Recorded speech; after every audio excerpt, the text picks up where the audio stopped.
সবসময় তো ব্রেড হচ্ছে আমরা আস্তভাবে ভাজি, তো আজকে হচ্ছে আস্ত ব্রেডটা ভাজবো না, একটু অন্যভাবে ভাজবো। তো আমি এই যে একটা ব্রেড এরকম 3 টুকরা করে নিছি, আর লাগবে হচ্ছে আমাদের ডিম। তো আমি এই যে ডিমটা এখানে ভেঙে নিছি আর দিয়ে দিলাম পেঁয়াজ কুচি আর মরিচ কুচি দিলাম অল্প। আপনারা বাচ্চাদের জন্য বানালে মরিচ কুচিটা হচ্ছে দিবেন না। আর দিয়ে দিলাম হচ্ছে অল্প একটু লবণ।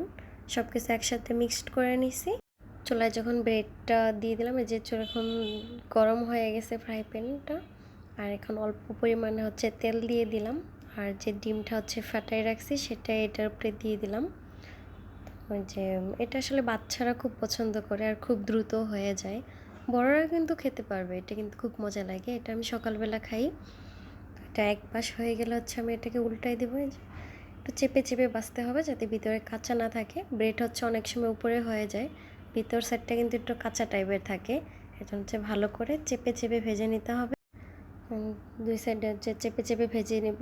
যে ভাজা হয়ে গেছে, এখন এরকম একটা ভাজ করে আমি এটাকে প্লেটে একটা উঠাই নেব। আর এটার সাথে হচ্ছে দিতে পারেন শসা, দিলে বেশি ভালো লাগবে। কেউ সস দিয়ে খায় বাচ্চারা, এটাও কিন্তু বেশ ভালো লাগবে। অবশ্যই বাসায় ট্রাই